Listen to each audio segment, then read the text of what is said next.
Hello, everyone. I have the pleasure of welcoming Dr. Clint Smith III to Maricopa. I want to go ahead and just introduce myself, and then we are going to go ahead and have a conversation in regard to uh, Clint Smith's book, which is called How the Word is Passed. It's his most recent book, and I'm going to go ahead and start with telling you a little bit about myself. I'm a professor of mass communication and reading. And as a professor, I focus heavily on race and gender studies. And I have developed a lesson plan that is based on Dr. Clint Smith's TED Talk, The Danger of Silence. And Dr. Smith, I am so excited to have you here and to be part of this collaboration that brought you to Maricopa. I have actually seen you speak and met you before.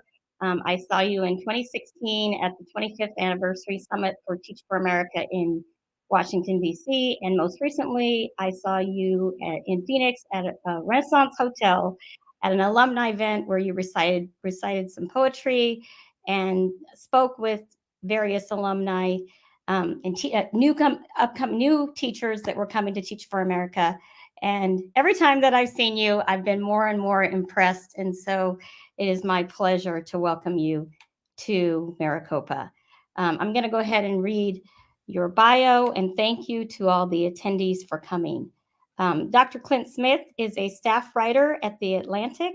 He is the author of the narrative nonfiction book, How the Word is Passed, A Reckoning with the History of Slavery Across America, which was #1 on the New York Times bestseller list. And he is a 2021 National Book Critics Circle Award winner for nonfiction, and the poetry collection of Counting Descent, which won the 2017 Literary Award for the best poetry book from the Black Caucus of the American Library Association. And he was a finalist for the NAACP Image Award. He has received many fellowships including those from the Andrew W. Mellon Foundation, New America, the Emerson Collective, the Art for Justice Fund, Cave Canem, and the National Science Foundation. His essays, poems, and scholarly writing have been published in the New Yorker, the New York Times Magazine, the New Republic Poetry Magazine, the Paris Review, the Harvard Educational Review, and elsewhere, and he has received many accolades for his writing. Welcome, Dr. Smith. Thank you so much for that kind and generous introduction. It's good to be here with you again, and good to be here with the entire Maricopa community. I'm excited to be here with you all, even virtually. So I figured that I would start by sharing a little bit about the book, How the Word is Passed, for those of you who might not have had the opportunity to read it or might not have heard of it, or you're like, who is Clint Smith? My teacher told me to show up to this. So the origin of my book is that in 2017, I was watching several Confederate statues come down in my hometown in New Orleans, statues of PGT Beauregard, Jefferson Davis, Robert E. Lee. And I was watching these statues come down, and I was thinking about what it meant that I grew up in a majority Black city in which there were more homages to enslavers than there were to enslaved people. And what are the implications of that? What does it mean that to get to school, I had to go down Robert E. Lee Boulevard? To get to the grocery store, I had to go down Jefferson Davis Parkway. That my middle school was named after a leader of the Confederacy, that my parents still live on a street today, named after someone who owned over 150 enslaved people. Because the thing is, we know that symbols and names and iconography aren't just symbols. They're reflective of the stories that people tell. And those stories shape the narratives that communities carry. And those narratives shape public policy, and public policy shapes the material conditions of people's lives. And that's not to say that taking down a 60-foot tall statue of Robert E. Lee is going to suddenly get rid of the racial wealth gap. But it does help us recognize the ecosystem of ideas and the ecosystem of stories that help us understand what has happened throughout American history, and help us understand which communities and how certain communities have been disproportionately harmed throughout different iterations of American history. And so, I was thinking about this in my hometown in New Orleans, and I was thinking about how for a long time, New Orleans was the busiest and largest slave market in the country at the mouth of the Mississippi. And I was thinking about how so much of my own childhood, I never learned about the history of New Orleans and its relationship to slavery in a way that was commensurate with the actual impact and legacy that it left on the city. And I think about one of my old professors, a historian named Walter Johnson, who wrote this incredible book about slavery in New Orleans called Soul by Soul. And one of the things he says is that the entire city is a memorial to slavery. It's in the roads enslaved people built. It's in the levees enslaved people constructed. It's in the homes enslaved people made. It's in the soil enslaved people are buried in. And part of what I wanted to do was understand, well, what are the different places in my city that are reckoning with or failing to reckon with their own relationship to this history? What are the places that are telling the story honestly, and what are the places that are failing to do so? What are the places that are doing something somewhere in between? So I started looking around my city, trying to understand and answer that question, and then I started to broaden it out and look across the entire country to think about, well, what are the different places across this country, different neighborhoods, different cities, plantations, prisons, monuments, museums, memorials? What are all the different institutions that have a relationship to this history, and to what extent are they honoring that or failing to honor their relationship to it? And so the first place I went, for example, was Monticello Plantation. Monticello, many of you might know, because it is the home of Thomas Jefferson, who was the third president of the United States and is considered to be one of our intellectual founding fathers. And Monticello is interesting to me because Jefferson is such a fascinating historical character for me, because America is a place that's provided unparalleled, unimaginable opportunities for millions of people across generations in ways that their ancestors could have simply never imagined. It has also done so at the direct expense of millions of other people who have been intergenerationally subjugated and oppressed. And both of those things are the story of America. It's not one over here and one over there. It's that they're both deeply entangled in one another. They both are part of the narrative of this country, the opportunity that has been provided and the necks that have been stepped on in order to provide that opportunity. And I think that Jefferson is someone who sort of embodies that cognitive dissonance. He embodies the contradictions of the American experiment, in the sense that he is someone who wrote in one document that all men are created equal, and wrote in another document that Black people are inferior to whites in both, as he put it, endowments of body and mind. He is someone who wrote one of the most important documents in the history of the Western world, and also someone who enslaved over 600 people over the course of his lifetime, including 4 of his own children. That he wrote about Sally Hemings, that he wrote about Phyllis Wheatley, who was considered to be the sort of patron saint, the sort of mother of Black American literature, the first Black American person to publish a book in the United States. He said that her work was, quote, below the dignity of criticism, that it wasn't even worth engaging with because Black people didn't have the necessary emotional capacity or bandwidth with which to create art. He said that her work was below the dignity of criticism, and that love is the ostrom of the poet, which is to say that he thought that in order to create art, in order to create poetry, people had to be able to understand and experience the emotional texture, the emotional sensibilities of love. And he didn't think that Black people had the emotional capacity to transcend to an emotional state in which they could experience love. And so he was like, well, Black people can't experience love, so they can't create art, so they can't write poetry. So Phyllis Wheatley, we can call that something else, but that's not poetry because Black people can't create beautiful things. And I think about that. I think about all of that. I think about how that's a version of Jefferson that when I was a kid, I was never taught about. And I think about how Jefferson is a sort of microcosm for how long we told the story of American exceptionalism and ended up suppressing the parts of the story that made us look unexceptional, or that made us exceptional in ways that felt unsavory rather than savory. And so when I go to Monticello, part of what I'm trying to understand is, well, what sort of story is this place that is tasked with communicating the legacy of this man, this person who is so central to the founding story of this country?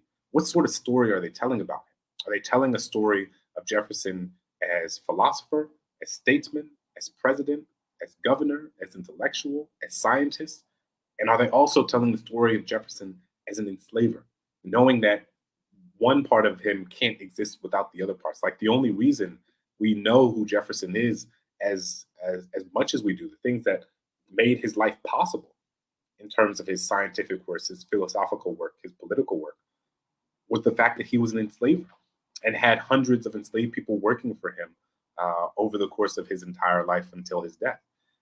And beyond that, I was also interested in, well, are we making sure that we're telling the story of not only Jefferson when we go to Monticello, but also the enslaved families who lived at Monticello, the Hemingses, the Hearnses, the Fawcett's, the Grangers, the people who, to my mind, are responsible for Monticello's existence, and more so than Jefferson. I mean, Jefferson was away in Philadelphia, Washington, D.C., Paris, New York City for extended periods of time during his different roles with the U.S. government.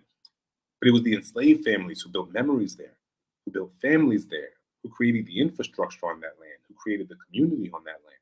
And when I go to Monticello, part of what I'm trying to understand is like, are they remembering those people in addition to the third president of the country? And I always remember the tour I went on with a guy named David. And it was a tour called the Slavery at Monticello tour. And Monticello breaks the tours off into different sections because there's so many different parts of who Jefferson is. And so this is the tour focusing specifically on slavery. And there's this guy who's leading the tour, a guy named David Thorson. And he gives this 60-minute masterclass about the sort of, again, the contradictions and the hypocritical nature of Jefferson's writings, how Jefferson wrote in so many letters that he knew slavery was wrong. He said it does more harm to the enslaver than it does the enslaved.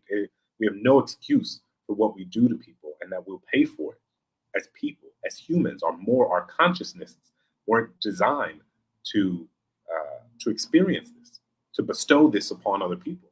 And yet, he continued to do it throughout his entire life. And so David is sort of outlining the contradictions of his letters. He's outlining what he said in the Declaration of Independence and what he said in the Notes on the State of Virginia, much in the same way that I did for you just now. And I'm watching these two women as David is talking. David's this older guy in his late 60s, and he's talking, and I'm watching these two white women, older white women, I think they're in their early 70s, Donna and Grace. And as they're listening to David speak, their faces are wilting and their mouths begin to hang agape. They're just shocked. They're so clearly unnerved and unsettled by what they're hearing. And I go up to them after, and I'm like, I'd love to hear a little bit more about how you experienced some of what David was saying. And Donna looked at me and she was like, man, he really took the shine off the guy. She said, I had no idea Jefferson owned slaves. I had no idea Monticello was a plantation. Mind you, these folks who bought plane tickets, rented cars, got hotel rooms, who came to the site as a sort of pilgrimage to see the home of one of our founding fathers, and yet had no idea that he was an enslaver, had no idea that he was someone who owned hundreds of enslaved people, who enslaved his own children. And that for me, that was such an important moment because it was a reminder that there are still millions of people across this country who don't understand the history of slavery in any way that is commensurate with the impact that it's had on this country. And I felt that way. Part of the reason I wrote this book was because, as I said, I recognized the gaps in my own education because I didn't understand the history and legacy of slavery in ways that were commensurate with the impact that it had where I was from. And I was realizing that this existed in various gradations with many different people throughout the country. Another place that I went is Angola Prison. Angola Prison is in Louisiana. It is the largest maximum security prison in the country. It is 18,000 acres wide, bigger than the island of Manhattan. It's a place where 75% of the people held there are Black men. Over 70% of them are serving life sentences. And it is built on top of a former plantation. And what I tell people is that if you were to go to Germany and you had the largest maximum security prison in Germany, and it was built on top of a former concentration camp in which the people held there were disproportionately Jewish, that place would quite rightfully be a global emblem of anti-Semitism. It would be abhorrent. It would be disgusting. We would never allow a place like that to exist because it would so clearly run counter to all of our moral and ethical sensibilities. And yet here in the United States, we have the largest maximum security prison in the country, bigger than the island of Manhattan, where the vast majority of people are Black men serving life sentences who work in fields for virtually no pay, while someone marches over them on horseback with a gun over their shoulder. And part of what I'm trying to understand when I go to Angola are what are the ways that a history of white supremacy not only enacts physical violence against people's bodies, but also collectively numbs us to certain types of violence that in another global context would so clearly be unacceptable. I was in Germany a few months ago, and I was in the Sachsenhausen concentration camp in East Berlin, or outside of East Berlin. And I was standing there, this vast, haunting expanse of gray land. And you look to your left and you see the remnants of the crematorium. You look to your right, you see the remnants of the barracks. And I just tried to do the thought exercise. I tried to imagine what it would be like if someone built a prison on that land. And in that prison, the vast majority of people were Jewish. I mean, I couldn't even fully finish the thought exercise because it was so viscerally upsetting. It was so clearly absurd. We would just never do it because it would be abhorrent. It would be terrible. And again, we do an iteration of that in the United States on a place like Angola. And not only that, but what does it mean that Angola has a gift shop, right? The largest maximum security prison in the country at its front gate, it has a gift shop. And at the gift shop, you can buy coffee mugs and shot glasses and baseball caps and t-shirts and sweatshirts. And on some of the paraphernalia, you can buy a shirt that has the silhouette of a watchtower. And above and below the watchtower, it says Angola, a gated community, as if to make a mockery of or belittle the experiences of the thousands of people who live there, the thousands of people who have been incarcerated there over the course of generations. And I was there with a guy named Norris Henderson. And Norris is someone who was incarcerated in Angola for almost 30 years and got out in 2003. So he's been out for almost 20 years now. And I was on the tour with him. And as we were leaving, we were on a bus and we were leaving. And in the distance, you could see this sort of silhouette of these men who were working out in the fields while someone on horseback watched over them. And you could see them lifting their garden hose into the air and digging them into the earth, lifting their shovel into the air and digging them into the earth, lifting their spades into the air and digging them into the earth. And Norris looked at the man, he looked at me, he held out his hands, and he was like, he has these calluses on his hands from all these years he spent working in the fields. He's like, Clint, I can't begin to explain to you what it felt like to pick cotton for 7 cents an hour, working in the same fields that my ancestors might have been picking cotton in 200 years ago. And so for the people who have been incarcerated at Angola, this history is not a metaphor. It is not an abstraction. They feel it in their bodies. They feel it in their bones. It is literal. It is visceral. It's, as the scholar Saidiya Hartman says, it's the afterlife of slavery, the way that the remnants of slavery continue to shape our global, our political, social, and economic infrastructure, and perhaps most directly shape our carceral infrastructure in profound, profound ways. Another place that I go is the Blandford Cemetery. Blandford Cemetery is one of the largest Confederate cemeteries in the country, and I went during the Sons of Confederate Veterans Memorial Day celebration. So as you can imagine, I was a conspicuous presence, we'll say, throughout the event. And it was strange, and it was surprising, and it was unsettling.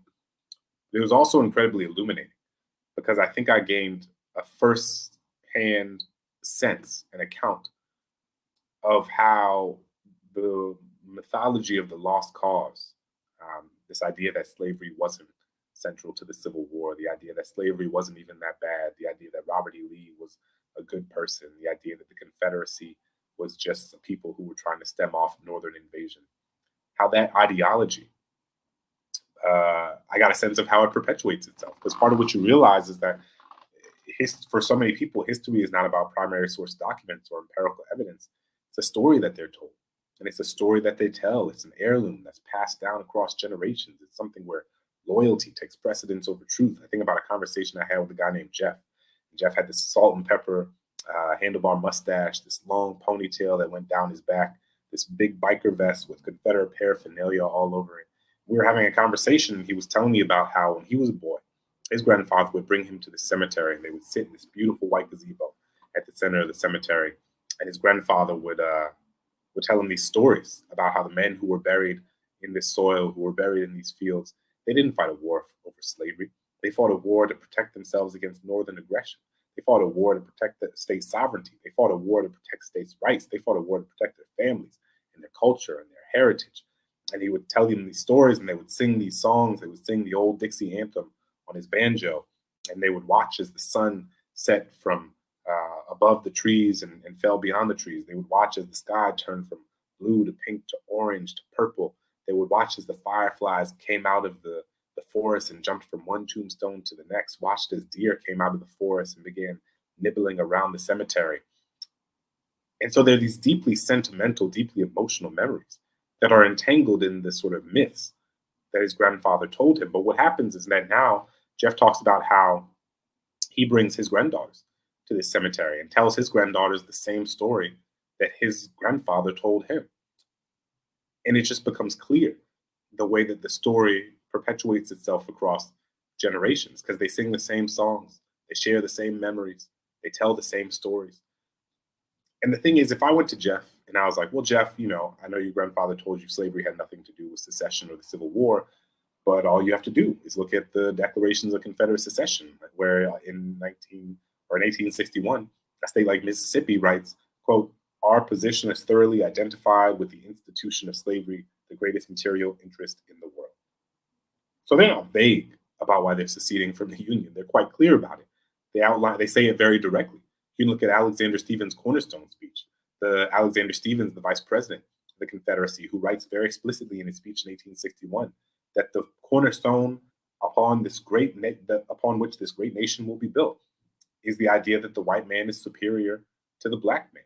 He says that no other nation on earth has been founded upon this great principle, and we are the first to do it. We are, if anything, the bravest of these nations to say explicitly what we believe and what we are founding, what principles and what sort of basis, what natural basis, as he put it, we are founding this country upon. So there's no shortage of evidence. But if Jeff is to accept that information, he would have to accept that his grandfather was lying to him. And if he was going to accept that his grandfather was lying to him, or excuse me, if he's going to accept that story, he would have to accept that his grandfather was lying to him. And if he accepts that his grandfather was lying to him, it threatens to disintegrate the foundation upon which so much of his relationship with his grandfather was built. And once you begin to threaten to disintegrate the foundation of that relationship, it not only becomes an inconvenient need for him to reassess history, it becomes an existential crisis because you're calling into question the stories that he's been told by people he loved, by people he trusts, by people who are foundational to his own sense of self. And so you have so many people for whom these stories represent more than just notions of history, but they represent sort of notions of identity, notions of value, notions of a grounding of one's sense of self and who somebody is in the world. And the last place I'll talk about before we hop into discussion, I answer some of your questions. I go to the National Museum of African American History and Culture with my grandparents. My grandfather born in 1930, Jim Crow, Mississippi. My grandmother born in 1939, Jim Crow, Florida. And we're walking through this museum, and I'm pushing my grandfather in his wheelchair, and my grandmother's walking a few paces ahead of us. And I realized that so much of the history that is documented in this museum, so much of the violence that is documented in this museum, are things that my grandparents experienced firsthand. And I remember talking to my grandmother afterwards, and she had this refrain. And I asked her what her experience was like in the museum, and she said, I lived it. I lived it. I lived it. And I kept thinking about that, and I kept thinking about the woman who opened the National Museum of African American History and Culture in 2016, a woman named Ruth Bonner. She opened the museum. She rang the bell to open the museum alongside the Obama family in 2016. And she was the daughter of somebody born into slavery, not the granddaughter, not the great-granddaughter. She was the daughter of someone born into bondage. My grandfather's grandfather was enslaved. So when I think about my 4-year-old son sitting on my grandfather's lap, I imagine my grandfather sitting on his grandfather's lap. And I'm reminded that this history we tell ourselves was a long time ago. Truly wasn't that long ago at all. As I was telling the group before that I spoke to earlier this morning, slavery existed in the British colonies that would become the United States for 250 years. And it's only not existed in this country or its colonies for a little over 150. So you have an institution that existed for a century longer than it hasn't. You have an institution in which there are people alive today who knew, who loved, who were raised by, people who were born as chattel. They are still alive today. People like my grandfather, people like my grandmother who knew people who were born at the edge of slavery. And so this idea that we would suggest that slavery was a long, long time ago, that it has nothing to do with what our world looks like today, that it has nothing to do with the contemporary landscape of inequality, that it doesn't at all shape our social, political, and economic infrastructure, is revealed to be morally and intellectually disingenuous. And that's not an ideological statement. It's not a statement that reflects a political disposition. It's an empirical statement. It's one that's based on facts. It's one that's based on the evidence in front of us. And I think that one of the things that I want people to leave the book and perhaps more than anything, what I want people to leave the book with is a collective sense of our temporal proximity to this history, right? Like, I mean, I remember when I was in England a few years ago, and we getting a tour of Oxford University, the famous Oxford, and excuse me, and we were getting a tour, and the tour guide was showing us all the different these different buildings, and he was like, "This famous poet wrote this poem in this building. This famous scientist did this experiment in this building. This famous philosopher wrote this treatise in this building." And he came to one building, and he looked at the building, and looked at us, and looked at the building, and looked at us. And he was like, "This building was built around 1020." And in my head, I'm like AM or PM? Like 1020. Like I couldn't even conceptualize the idea that a building that was still functioning had been built a millennium ago. But I bring up that point because the US's history is so young. It's so recent relative to the rest of the world that I think we can sometimes take for granted how in the scope of human history, the things that happened in this country really happened just yesterday. And so slavery, my point is that it was only a few generations ago. And I think so often we spend so much time in this country telling people that slavery is an example of something that's very sad, but also has nothing to do with what's happening right now. That we just have to move past it, that we just have to stop talking about it, that we just have to focus on the future. But if we don't account for the social, cultural, and economic impact of that institution, that in 1860, the 4 million enslaved Black people were worth more than every bank, factory, and railroad combined, worth more than all the manufacturing in this country combined, were the bodies of enslaved Black people. If we don't account for what was taken over the course of several generations, a dozen generations, then we won't have a full sense of what built this country. And we won't have a full sense of how to make amends for the harm that was done to people, not only during slavery, but in the 100 years following slavery, right? Up until, in many ways, I don't think, many scholars will tell you, many political scientists will tell you, you can't even call the United States a full democracy until the Voting Rights Act of 1965. And that's, a full 100 years after the end of slavery. So that's a little bit about the book. And I'd love to hear any questions that you all have. And I appreciate you listening. I hope you get a chance to check out the book if you haven't.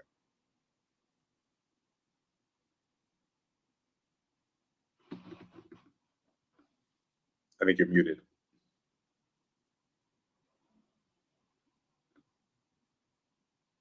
Gina, I think you're muted. There we go. So what I was saying is that I have your book right here, and much of the stories that you shared are coming kind of back to me because I also listened to it in the car because you read it. And so I wanted to make sure that not only did I get a chance to read it, but also to hear it from the Audible as well, because I know that when I first saw your Danger of Silence TED Talk, it was just so powerful. It was so riveting. And I know the students' faces when I showed it to them, how they felt and how it made them immediately say, I wish I could meet him. I wish he was my teacher. I wish that, I could learn from him because the way that he speaks, it's just so powerful. So thank you for sharing that account. I immediately started thinking about the accounts of the two women that you talked about, also the incarcerations that continually plague our society, and that this isn't something that is going away. It's there are more and more African Americans in prisons, and it is so unfortunate. And so I'm going to go ahead and just say thank you for sharing that account. It was very powerful, and I do think it's very reminiscent of what's in the book. And so I encourage everybody to read this book because I'm enjoying it. But there are some questions that I want to go ahead and ask you in relation to what you shared. And I also think that you brought up some very important points in regards to the power of story and how story can sometimes become somewhat nostalgic, and it then can also, if we don't believe in the stories that we're listening to and hearing, we start to, feel like we can't believe what we've been taught. And so, what is great about your novel is that it actually uncovers the real stories that exist. And I feel like for so long, people are often hearing these nostalgic stories from their grandfathers and from their ancestors. And so I want to make sure that I thank you for being so candid. So the first question I have is that, um, let me go ahead and go back.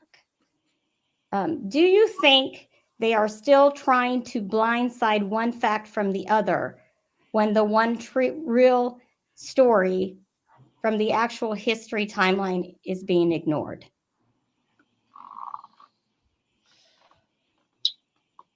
I think that part of what's happening is that people kind of like I said at the with regard to the Confederate cemetery, sometimes the stories people have been told about this country don't always line up with a more complicated, complex, honest story of this country. So, for example, I brought up Thomas Jefferson. Yes. I think that, you know, part of the reason when you go to Monticello, they still have a lot of people who have a very hard time hearing that Thomas Jefferson was a slave owner. They have a hard time hearing that Thomas Jefferson sold enslaved people, that he had enslaved people beaten, that he was a 40-year-old man who impregnated a 15, 16-year-old enslaved girl with Mm-hmm. his child. And, in the context of slavery, there's no way that we can go back and understand the sort of romantic nature of what it was or what it wasn't. But in the power dynamics that exist within slavery, in the context of her being his property, it can never be understood as consensual. And so, I think that is something when especially because Jefferson is so integral to people's sense of the country. He almost personifies this regal sense of like an emerging America. He's a Now, symbol. he's a symbol, and I think what happened is, when I was at Monticello, part of why people had such a hard time is because when you begin to question Jefferson, you have to question the country, and when Mm-hmm. you question the country, people have to question themselves, right? Because that Mm-hmm. who people believe they are is deeply entangled in a story of this country that they have been told. And when we begin to tell a more expansive story, a more holistic story, a more complicated story, a story that includes the perspectives of people whose voices haven't always been heard or haven't always been included, it begins to complicate our perceptions of people who we previously thought we knew. But we Yes. realized we had only been presented with a very narrow, myopic version of who they were. So I think, that's part of why we have so many of the sort of historical and cultural struggles that we do today. The sort of the critical race theory boogeyman that Mm-hmm. exists today is in part because you have, over the course of the Black Lives Matter movement, you have millions of people who began to understand the history of race or begin to understand race and racism as not just an interpersonal phenomenon, but a systemic one, a structural one, a sociological one, right? That racism isn't just somebody saying a racial slur, that it is policy, that it is history, that it is legislation, that it is that it is in the courts, right? And that all of Mm-hmm. these are different manifestations of the ways that racism can operate. An example I use all the time is the New Deal. The New Deal, I was taught, was the single greatest catalyst of intergenerational wealth over the course of a century. Uh, Yes. and it was something that was, created the contemporary middle class. And part of that is true, but what's also true is that Black people didn't have access to the benefits of the New Deal when it was first put out. So Black people didn't have access to minimum wage protection, housing, mortgages, healthcare, Social Security, some of the GI Bill, minimum wage protection. So you give the single greatest catalyst of intergenerational wealth over the course of a century to one group of people, and you very intentionally don't give it to another group of people. And then people want to act surprised generations later when there are disparate outcomes along the lines that these resources were allotted. And so part of what that means, we just have to tell a fuller story. And that's hard for people to hear because, again, it calls into question if it makes people feel as if you're questioning them. It makes people feel as if you're questioning the things that they have and the material wealth and opportunities that they've um, come to bear. But it's not a question of did you work hard to get what you got or not. It's a matter of has your hard work been able to bear a different type of fruit than somebody else's because of the position um, that you occupy.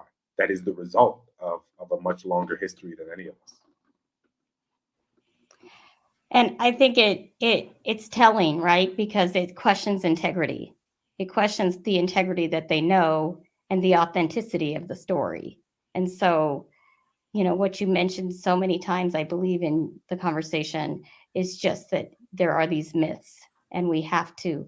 And I feel like that's one of the reasons your book is so moving and emotional because, you almost have to read it and take breaks from it because it touches your heart in the sense of knowing that there are these folks that believe this, and for them there is no other, and they just want to sweep it under the rug. I mean, and I feel like that's one of the reasons that it is on, on the New York Times and considered to be one of the top 10 books of 2021 because of that, right? Because of the fact that it uncovers those disparities that actually are in existence. And so, thank you for that.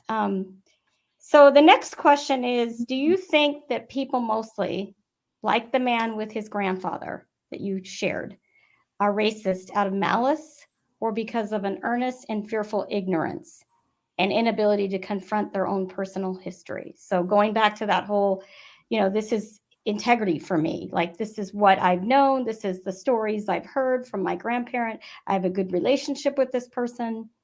Yeah, I mean, part of what I alluded to and part of what I tried to make clear in the book, I think it would be too easy to just paint them as racist caricatures, right? Right. These caricatures of bigotry. I don't. I'm not saying they're not racist, but I think that in order to understand the origins of someone's belief, you have to look a little bit deeper. And part of what I found, as I said, is that so much of it is lineage and Yes. family and value and a sense of self, right? Like if your family has told you a certain story your entire life, it's hard to let that go, right? And I think a lot of us can think about that in different contexts of our lives, whether it be religion, whether it be Mhm. the sports teams our family likes, or whatever the case may be. It can be hard to extricate yourself from the stories that have shaped who you are from like the moment you came out the womb. And so if you've been surrounded by people who have told you a certain story, and then you have other folks coming in being like, no, actually, that story's wrong. It's not easy for people to just do a 180 and accept a new narrative because the previous narrative is grounded not only in the story itself, but all of the love and emotion and memories and nostalgia, as we said, Mhm. that's entangled within those stories. So no, I don't think that, I don't know. I'm unable to look into anybody's heart and understand why they are racist, um, or why they hold racist beliefs. But that's kind of that. That's not the most relevant piece to me. Like I'm. It's not a being racist doesn't matter like what's in your heart or what's not in your heart necessarily, if it has the same material impact on the people who are being harmed by it. But again, I think it is important to interrogate the origins of where people's beliefs come from, and that's what I tried to do when I went to Blanford. And I think you do a great job of that for sure, because I feel like those are part of why the book has been so successful because it's been able to capture that, to capture your experience, what you felt, what you observed, the conversations you had with the individuals that were at the plantations. And so that, I think, is one of the reasons the book has been so successful, in that it's told through a lens of authenticity. And so the next question is, What do you think the average person can do to spread awareness and understanding about the danger of silence and misinformation? Well, there's a lot of different types of misinformation out there. I think we Yes. see that with you know, the COVID. We see that with the vaccine. We see that with history. We see that, Yes. I mean, all over the place. It's a rough time for finding. It's this sort of strange thing about it is that we have more access to information than we ever had, and I think there's also we're more susceptible to misinformation and disinformation than we ever have been before. Um, I think the most important thing the average person can do is try to educate yourself, right? I think before you try to like teach other people or try to convince other people to believe something, I think the most important thing to do is to like move through the world with curiosity and humility and empathy and try to, as I said to the group earlier, like bridge the gap between the version of who you are and who you want to be. And so there's like who we were in the past, who we are now, and who we want to be. I think every day we wake up and we try to get a little bit closer to the version of ourselves that we want to be. And that's what I try to do, is just try to get a little bit closer to that aspirational version of myself. And that's, I think, what we have to want for this country, to get a little bit closer every day to the more aspirational version of itself, to recognize that we are better than we were in our past, and we are still not nearly where we need to be. And part of it is it begins with each of us. And I think it's, for me, like, continuing to learn about things that I, um, to learn about and unlearn things that I might have learned that are wrong, and to be okay with having been wrong, right? That like I don't, I can't believe that have all the answers, or that I know, you know, all the best way to be a thoughtful human. I try to learn a little bit more each day across a range of issues. There's so many: sexism, racism, xenophobia, homophobia, transphobia, um, women's women's reproductive rights. And there's so many things, and there's so much to uh, carry. Um, but I just try to. It can feel overwhelming, but I think if you just take it day by day, you just try to like learn a little bit more than you did the previous day, be a little bit more empathetic than you were the previous day, um, then that ultimately becomes kind of contagious, and more people around you, I think, will want to do the same thing, and that ultimately is what creates a more thoughtful and empathic society. Thank you for sharing that, because I think that makes you even more relatable to the students, because that is, many of the students that we have here at the community college are students that just, are continually reflecting on where they're at, but also aspiring to be better human beings. And so I felt like that was really powerful when we had the students in the luncheon today. So thank you for sharing that. Um, what do you feel was the most difficult yet most important thing to write about when it came to this book? What is Oh, it you felt was difficult. the most important thing? It's hard to say what was most important. What was most difficult was probably Angola. In part, I've worked in prisons and jails for the past several years, so I'm familiar with the carceral world and have worked in those spaces. And so when I initially went, I didn't think much of it. I was like, I've been in jails, prisons Yeah, before, but I because you never teach stood. there too. I know that you teach there. Yeah, but I had never stood in an execution chamber, Mm. and I had never been on death row, and I had never just, I think, standing in the room where the state has made a decision that they have the right to kill someone in your name with your taxpayer dollars, uh, brought out the sort of, I deem to be the sort of abject injustice of it all. I think that the death penalty, the existence of the death penalty, is one of the most horrific things that continue to exist in our society. I think the idea that our government decides the right way to punish someone for taking someone's life is to thereby take that person's life, either through a poisonous cocktail that paralyzes them and stops their heart, or through an electric chair that sometimes doesn't always work, or through, as South Carolina's recently reinstituted, a firing squad. I almost don't have words to say how abhorrent it is.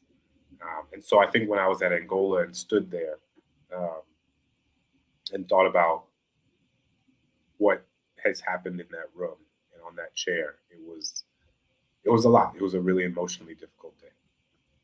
Yeah, and as an educator, sometimes we have our students that come to us and say, I've been charged with a crime, or I need, character reference or something like that. And so I can relate to how you feel in that um, respect, because, you never want to see a human life go in that way, to where someone has that power.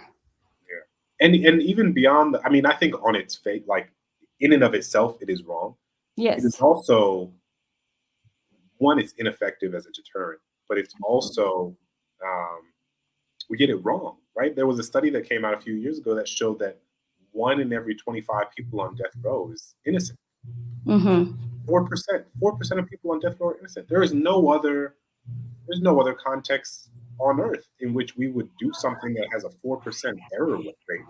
We wouldn't we wouldn't allow planes in the air that crash 4% of the time, right? You wouldn't put a car on the road that 1 out of every 25 times somebody turned it on and exploded.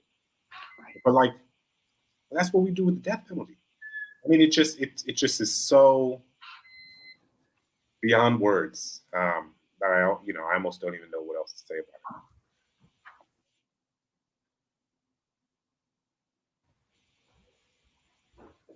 it. The next question is, would you say that the existential crisis that people who believe the whitewashed versions of history might face when accepting new perspectives of history are a necessary evil? I think existential crises are a necessary evil.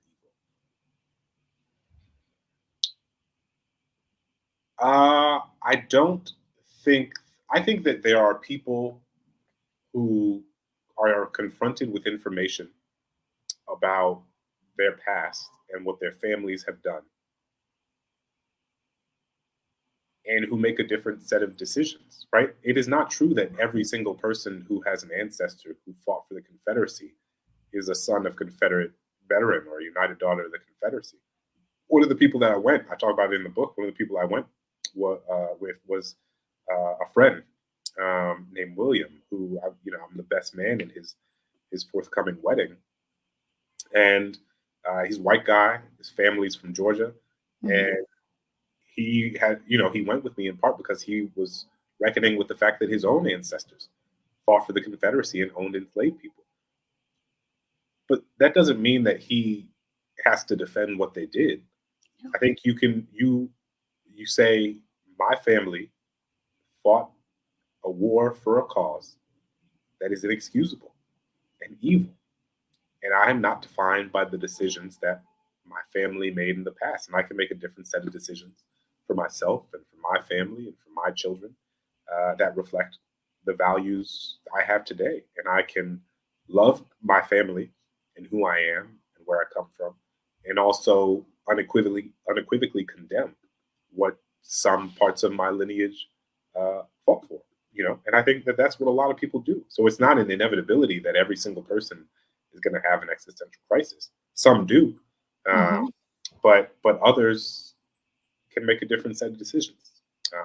And I think that's something that we all have to do. And that's what's great about your book, is that folks are going to read this and then they can challenge those myths that have been in existence for so long. So I'm glad that it's on the bestseller list, because it's getting into the hands of a lot of folks that need to read it, to hear the stories, the authentic stories that are the true story. And so, thank you for that.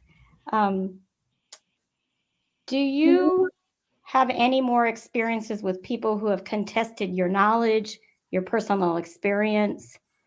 Has that happened to you? In terms of the book, I mean, Yes, or even different. Because that's not the only book you've read. You've written. You know. Yeah, not quite. I mean, part of it is this book was like thoroughly fact checked, Yes. and I went through every single word in this book to make sure Hmm. that everything I said could be defended um, by citations and by evidence. And so there's nothing. I feel very confident that everything in this book um, is true. Especially all the research. And then in Hmm. terms of my personal experience as it relates to it, I haven't personally. I mean, I'm sure there are people who feel this way. I don't read the comments on like Amazon or Goodreads or anything. So there are probably some people who feel this way there. Um, but I've been really heartened by the response that the book has gotten. And I think part of what I try to do is this book is not a it's not a polemic. It's not preachy. It's not condescending. It's not Yeah. didactic. It's a journey, and like it really is a book about me, who did not begin this book as an expert on slavery by any means. I began writing this book in many ways because I realized I didn't know enough about slavery, and so the book is really just the reader following me on this 4-year journey to all these different places, trying to learn more about this history that I wish I had been taught more about when I was in you know 8th grade. Yeah. Uh, so I think the approach makes it feel less like an attack on people and more just an invitation. It's like, hey, I'm trying to learn more about this. If you want to come learn more about this too, please come join me.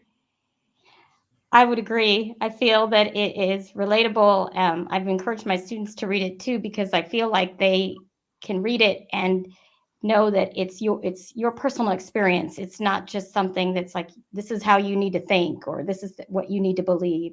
It's more in the sense of this is what I experienced and I tried to get to know the folks that I met when I went to these plantations and I tried to gain a sense of who they were as people and as human beings. And so I think that is one of the best parts of the book is that it allows for folks to get to know the people that you met and what you learned from them. So that's what I gained from it. Thank you. The next question is you mentioned that several universities, such as Harvard, use the corpses of enslaved people for medical research, which many people do know about. Do you think their recent pledge is an apt step towards confronting that history? So, for those who don't know, Harvard put out Hmm. a big report today. I haven't Yes. been able to read the entire thing. I've just read the summary about their history, their relationship, and their history with regard to slavery. And they pledged $100 million to um, make amends for that history. You know, I think I tweeted this out, but I think regardless of how whether you think 100 million is enough or not enough money, I think it's important to acknowledge that this only happened because of years of student activism Hmm. that pushed the institution to confront this part of its past in ways that it had previously been unwilling to do. Um, so I think that as you all are students, I think it's really important never to forget how impactful your work can be. And like I know students who were fighting for this when I mean, they were fighting for this back when I was starting grad school at Harvard in 2014. And really, I mean, there have been generations of people fighting to get Harvard to do this. So, it's not just something that happened in the last few years, not even something that just happened in the, Black Lives Matter era. It's something that was going on way before. But don't ever doubt your capacity to make your institution and your community see itself for what in the way that it needs to. Um, I haven't read the specifics of the report.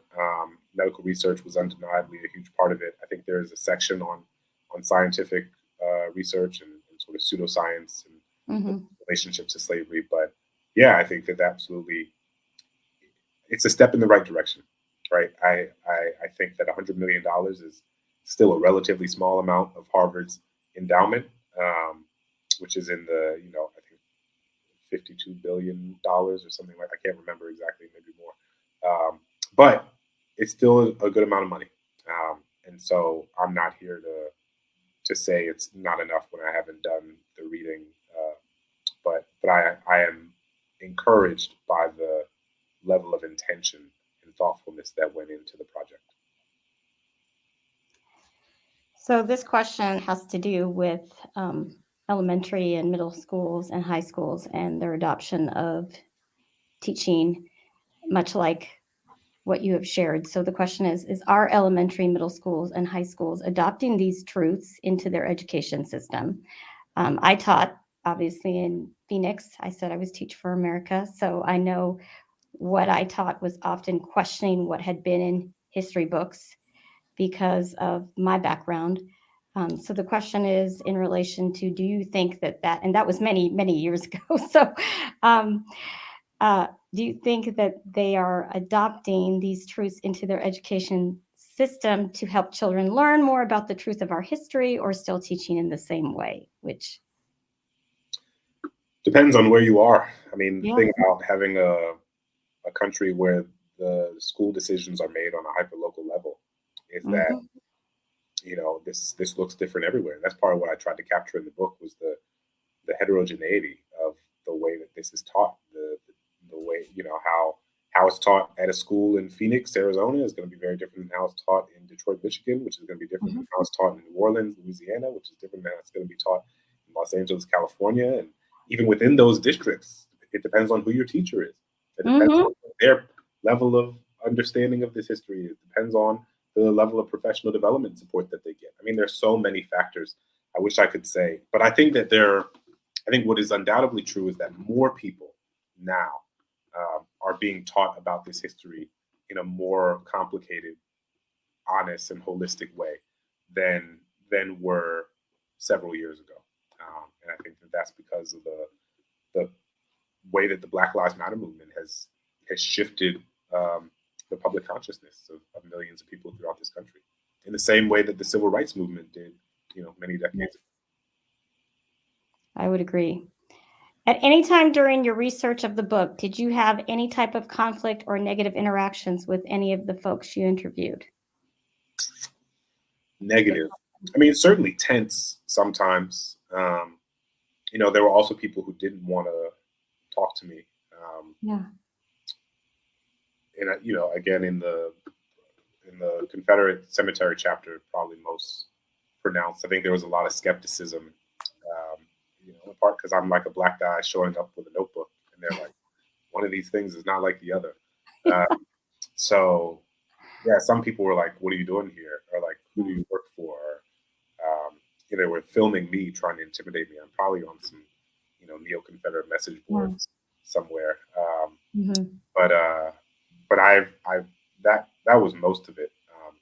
Mostly, I think you'll be shocked at how open people are to talking, and how much people want to explain themselves to you if you approach them with any sort of level of curiosity and generosity. Yes. So, how is it best to re educate people and really address the truths in the history of slavery? As I kind of alluded to it before, part of what I loved most about this book was that it exists also as a sort of homage to Yes. the public historians and the docents Hmm. and the tour guides who are so amazing at so many of these places. And I think part of what they do is there's a extension of generosity and grace, but also an expectation of accountability and responsibility, which is to say that when you show up at Monticello, David is not going to judge you for what you don't know. But when he presents that information to you, there is the expectation that you will hold on to it and sit with that and wrestle with it, even when it feels unsettling, even when it feels jarring, even when it feels uncomfortable. And I think that that's what you have to do if you approach someone and the first thing you do is say, "You're a racist." Yeah. You might be right, but like they're not going to listen to you. They're not going to, if you put somebody immediately on the defensive, um, you're not going to have like a generative conversation. So I think you have to. I try to extend to people the same level of grace and generosity that people have sometimes extended to me, even when I haven't deserved it. So yeah, it just depends on your disposition, and and your ability to to move through those sorts of conversations with excuse me, with patients. This kind of alludes, what you just said alludes to the next question, which is how are you able to control your emotions or maybe even your anger when you were uncovering more information about slavery? Because obviously, when you think about your own ancestors and what they experienced, that can make you feel like upset. Yeah, I'm glad that we get to end on this question. Um, it's kind of like I said. It is. I didn't want to approach people from an antagonistic perspective. I Right. didn't want to go into that Confederate cemetery and turn it into like a Daily Show episode where like I'm trying to make people look ridiculous or do a gotcha moment. Um, Part of what I'm trying to do is really understand.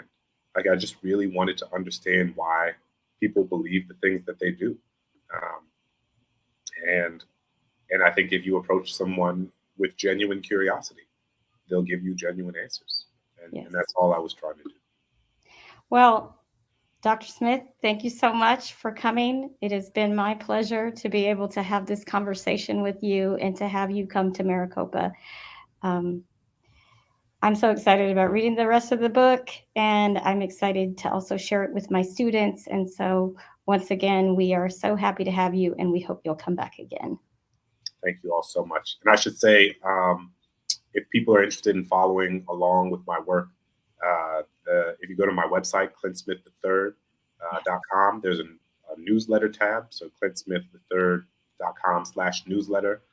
You can sign up for a newsletter. I send it out once a month, and it just has information on um, like what I'm reading, what I'm watching, what I'm writing, updates on the book, updates on different projects I'm working on. So I think they're throwing it in the chat, but feel free to sign up. I promise it won't spam you. It's the best way to kind of keep up with what I'm up to. And thank you to all the attendees who came to this conversation. We appreciate Dr. Smith's humble spirit and all that he has to offer in terms of his wisdom. Thank you all so much.